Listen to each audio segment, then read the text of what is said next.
Сәлем барлықтарыңызға, сіздермен тағы да Арайдың асханасы.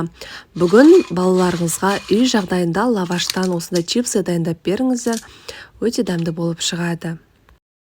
Ең алдымен бізге керегі осындай лаваш.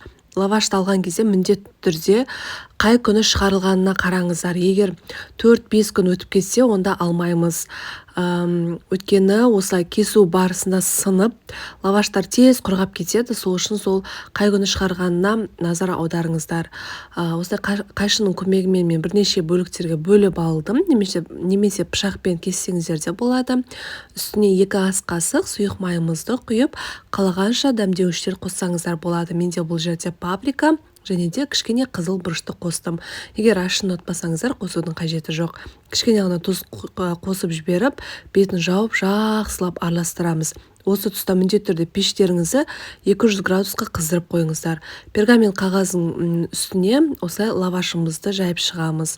Мен 2 түрлі түрін жасадым. Біреуі осындай паприкамен ащы қылып, екіншісі шашликпен, яғни кебабтың дәмімен жасадым. Мінекей осындай 2 түрлі болып шықты. Мына менде ащы бұрышпен жасалғаны, ал мына екіншісі кебабтың дәмімен жасалған чипсымыз болып шықты. Мінекей міндетті түрде балдарыңыз жасап беріңіздер. Егер балдарыңызды жасайтын болсаңыздар, ащыны қоспай қойғандарыңыз дұрыс. Сіздермен бірге болған Арайдың асханасы.